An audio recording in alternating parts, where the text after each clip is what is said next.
बात 1988 की है। धनबाद नामक जगह पर रमन अपनी पत्नी योगिता के साथ खुशी खुशी रह रहा था। वो पेशे से डॉक्टर था। योगिता, मेरी प्रैक्टिस इन दिनों अच्छी चल रही है।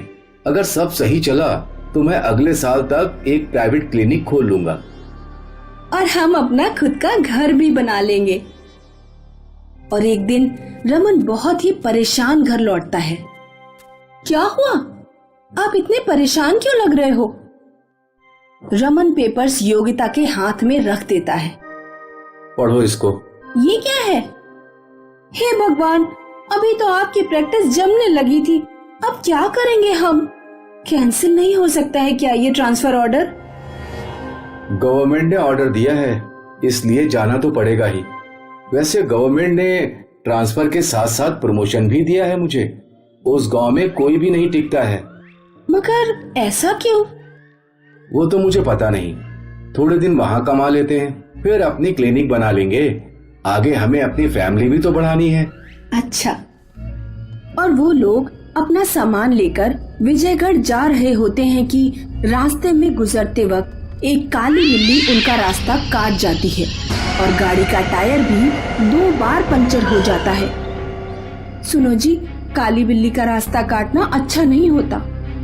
कैसी बातें कर रही हो तुम? आज के जमाने में भी। और देर रात तक वो लोग विजयनगर पहुंच जाते हैं।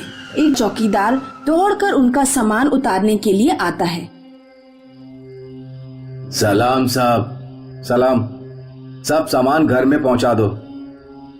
रमन, आसपास के घर खाली क्यों लग रहे हैं? अरे अभी दिन का टाइम है, सब तुम्हारा स्वागत करने के लिए बाहर थोड़ी खड़े रहेंगे। अरे मैंने तो ऐसे ही बोला। छोड़ो योगिता, ये भी कोई टाइम है सवाल जवाब करने का? अंदर चलो। जी। अगले दिन रमन अपने नए क्लिनिक पहुंच जाता है। वो स्टाफ से बातचीत करता है और सबसे बार बार जानने की कोशिश करता है कि आखिर वहाँ कोई भी डॉक्टर ज्यादा दिन क्यों नहीं टिकता। आज से सब नए रजिस्टर मेंटेन होंगे। Yes sir. और हाँ सिस्टर, ये पिछले डॉक्टर यहाँ से 2 महीने में क्यों चले गए थे? सर वो तो मुझे नहीं पता। कोई भी बता नहीं रहा। चलो कोई बात नहीं, खुद पता कर लूंगा। और हाँ, कोई भी अगर गरीब हो तो उसको याद से सरकारी योजना के बारे में बता देना। ठीक है साहब। रमन खुद पूरे क्लिनिक का चक्कर काटता है। वो बंद दरवाजे को देखता है जिस पर बहुत ही बड़ा ताला लगा होता है। बड़ी अजीब सी चुप्पी है यहाँ, कुछ तो अजीब है। रमन देखता है कि शाम की शिफ्ट में पेशेंट्स बहुत ही कम आते हैं और स्टाफ भी हमेशा जल्दी निकलने के चक्कर में रहता है। साहब, मेरी बेटी की तबीयत ठीक नहीं है और मेरी घरवाली भी काम से देर से आती है। मैं जल्दी जाऊं क्या? नहीं, आगे पेशेंट आ गए तो? कोई नहीं आएगा। क्या मतलब? नहीं, वो मैं तो ऐसे ही बोला। रमन को अब क्लिनिक ज्वाइन किए काफी दिन हो चुके हैं और एक दिन हॉस्पिटल का राउंड मारते मारते दोबारा उसकी नजर तहखाने के दरवाजे पर जाती है, जिस पर काले और लाल धागों से बंधा एक बहुत बड़ा ताला लगा होता है। साहब, उसे मत छुओ। ये क्या है और इस दरवाजे पर ताला क्यों? साहब, ये बंद तहखाना है, इसे मत छुओ। सालों से यहाँ कोई नहीं गया। मतलब छोटा सा क्लिनिक है ना साहब, कभी जरूरत नहीं पड़ी ना खोलने की। मैं समझा नहीं साहब। छोड़ो, हर चीज समझने के लिए नहीं होती। कुछ दिनों बाद गांव में अचानक इमरजेंसी आती है और एक छोटे से फंक्शन में गलत खाना खाने से बहुत सारे लोग एक साथ बीमार हो जाते हैं। अचानक इतने सारे लोगों को हॉस्पिटल में भर्ती किया जाता है। डॉक्टर रमन सबको ओवर टाइम करने को बोलता है। रात को कुछ और मरीज जब एडमिट होने के लिए आते हैं तो बिस्तर की कमी पड़ जाती है। साहब, और मरीज अब हम नहीं रख सकते, हमारे पास इतने बेड और जगह नहीं है। कैसी बात कर रहे हो? वो तहखाना है ना, उसका ताला खोलो, जगह है उसमें, रखो सबको। तहखाना? नहीं साहब। नहीं, उसको मत खुलवाओ सर। चुपचाप मुझे चाबी दो, मैं खोलता हूँ उसका दरवाजा। रमन जाकर तहखाने का दरवाजा खोल देता है और अचानक एक चमगादड़ उसके सर के ऊपर से उड़ता हुआ जाता है और सब लोग डर जाते हैं। डरो मत, सालों से बंद था ना, ये जानवर तो होंगे अंदर। सर मत जाओ अंदर, ये जगह सही नहीं है। किसने बोला? ये अंग्रेजों के जमाने का क्लिनिक है साहब, यहाँ पुराने मरीजों की आत्मा कैद है। कहते हैं अंग्रेज डॉक्टरों ने भारतीय मरीजों को यहाँ मरने के लिए छोड़ दिया था। अच्छा, तो इसलिए सब इतना डरते हैं इससे। डरो मत, आगे बढ़ो, वो सब तो मर चुके हैं ना। सर मगर उनकी आत्माएं आज भी यही हैं। कैसी बकवास कर रही हो? चुपचाप मेरे पीछे आओ, हमें इसको मरीजों के रखने लायक बनाना है। सब लोग डॉक्टर रमन के पीछे पीछे तहखाने में चल ही रहे होते हैं कि अचानक सभी लाइट्स ऑफ हो जाती हैं।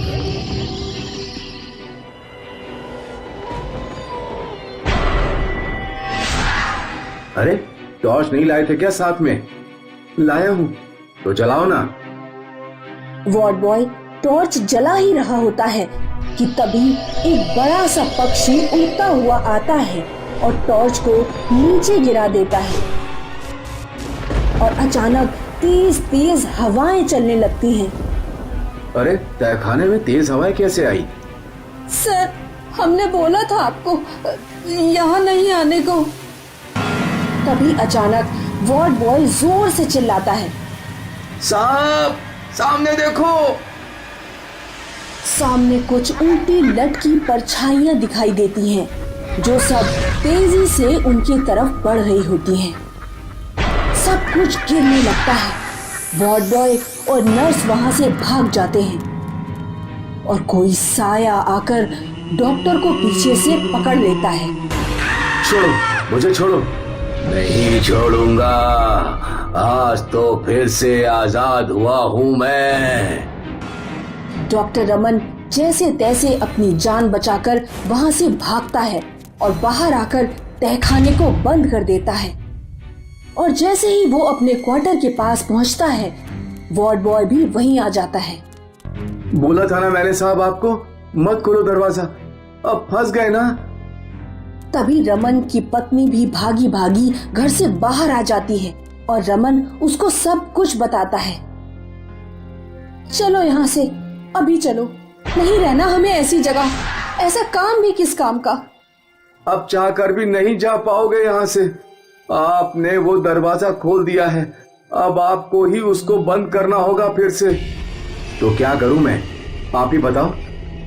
शहर के बाहर काली माई रहती है, जाओ उससे बात करो, वो ही तुमको उपाय बताएगी। रमन अपनी पत्नी के साथ वार्ड बॉय द्वारा बताई हुई काली माई की झोपड़ी में पहुंच जाता है। वहां पर चारों तरफ कीलें लगी हुई होती हैं और काली गुड़ियां लटकी हुई होती हैं। रमन और योगिता ये सब देखकर सहम जाते हैं। आ गए तुम? आप मुझे जानती हो? हाँ, अच्छे से। कब से तुम्हारा इंतजार कर रही थी कि तुम आओगे। वो तहखाना? हाँ, वो अस्पताल वाला तहखाना ना। मुझे पता है, तुमने खोल दिया। किसने बोला था तुमको? क्यों खोला? आराम से सो रही थी वो आत्माएं सब। आत्माएं? वो अंग्रेजों के वक्त से श्रापित था। वहां ना जाने कितने क्रांतिकारियों को अंग्रेजों ने इलाज कराने के बजाय जलाकर मार दिया था। तब से बंद था वो। मगर अब क्या करूं मैं? कुछ तो उपाय बताओ। हाँ, मुझे खुद जाना होगा अब वहां। अब एक एक आत्मा को फिर से मुक्ति दिलानी होगी। वो जगह फिर से उनके लिए छोड़ देनी होगी। उस क्लिनिक के तहखाने पर सिर्फ उनका हक है। आप क्या बोल रही हैं? मुझे समझ नहीं आ रहा। मैं तुझे समझाना भी नहीं चाहती। हमें उस तहखाने को वापस बंद करना होगा। कल चतुर्दशी की रात है और मुझे वहां ले चलना। ठीक है। और हाँ, थोड़े समय के लिए सबको बाहर भी भेज देना। और अगली शाम काली माई तंत्र मंत्र के सब साधन लेकर क्लिनिक पहुंच जाती है और तहखाने से जोर जोर से चीखने चिल्लाने की आवाजें आने लगती हैं।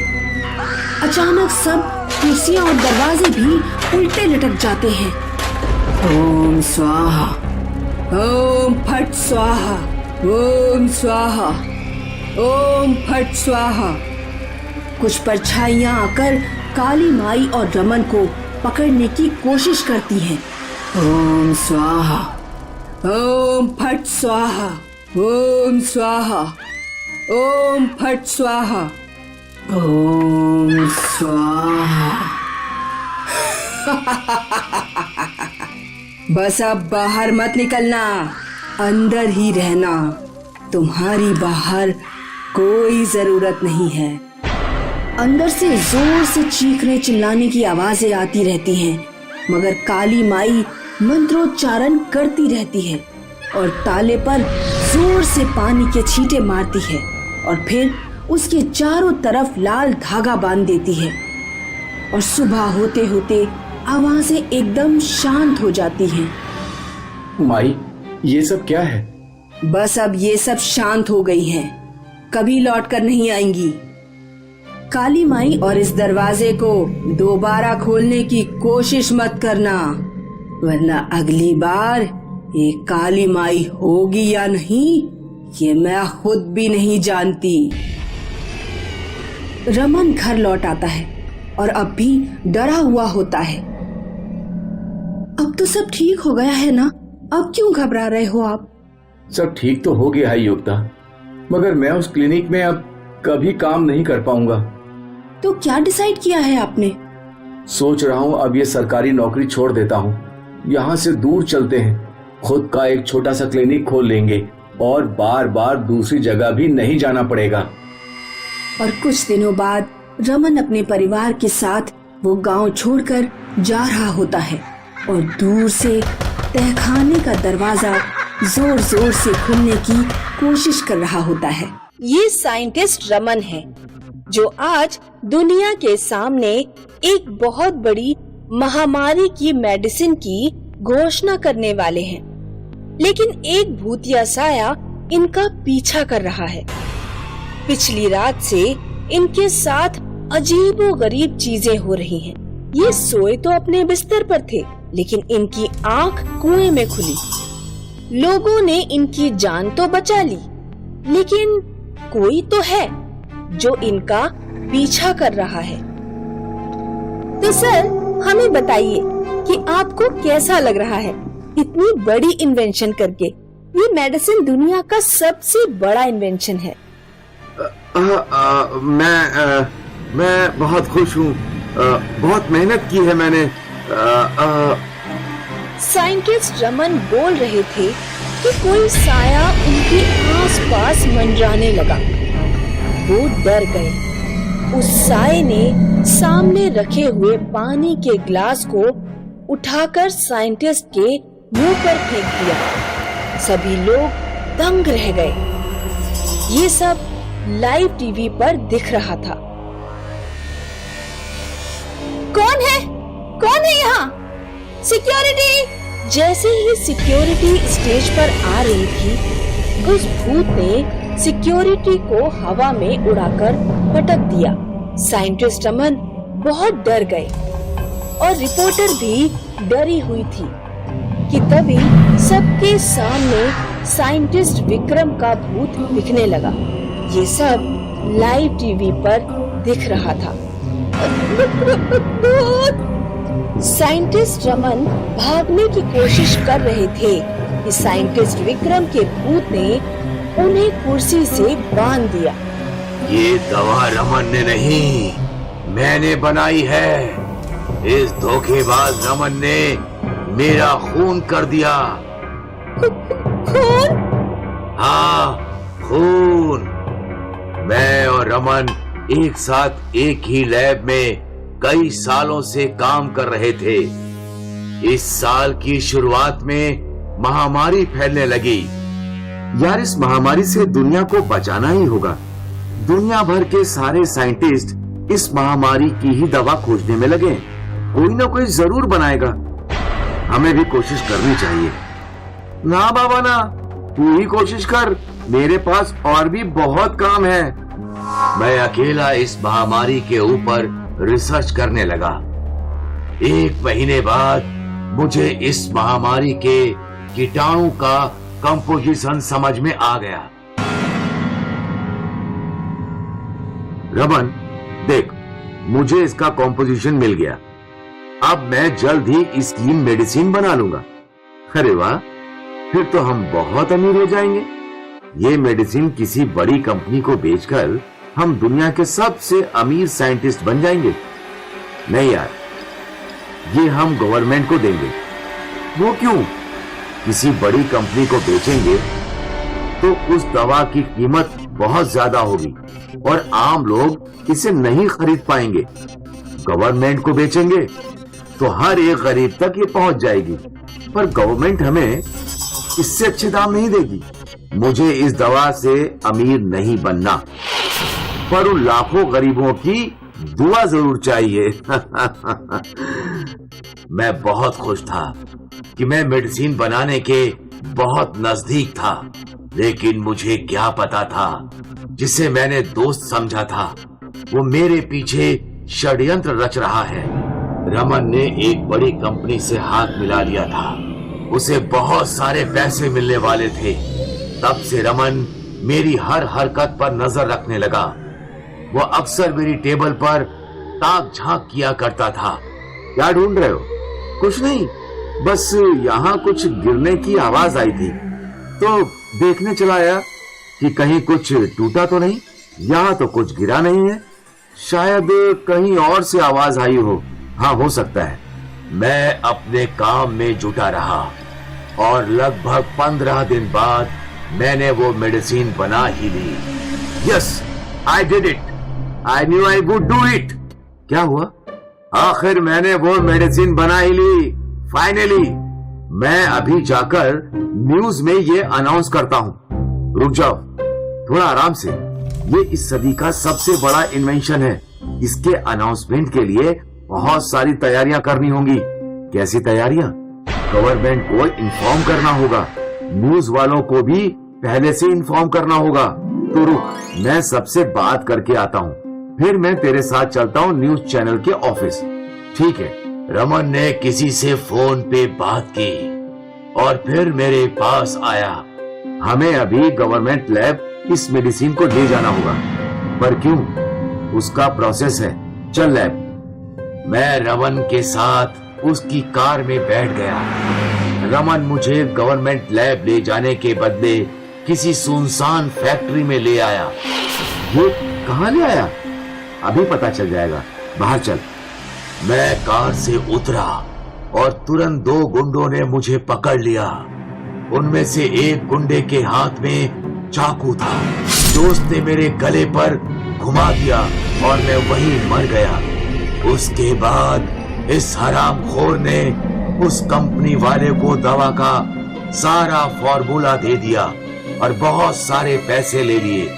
मैं चाहता तो कल रात ही इसे मार देता, लेकिन मैंने इसे मारा नहीं, क्योंकि मैं दुनिया को सच बताना चाहता था। ये धोखेबाज है। इसने इस दवा के लिए मेरा खून कर दिया, लेकिन अब मैं इसे नहीं छोड़ूंगा। और भूत ने रमन को गर्दन से उठा लिया। रमन छटपटाता रहा और तड़पते तड़पते रमन मर गया। साइंटिस्ट के भूत का बदला दुनिया भर ने लाइव टीवी पर देखा।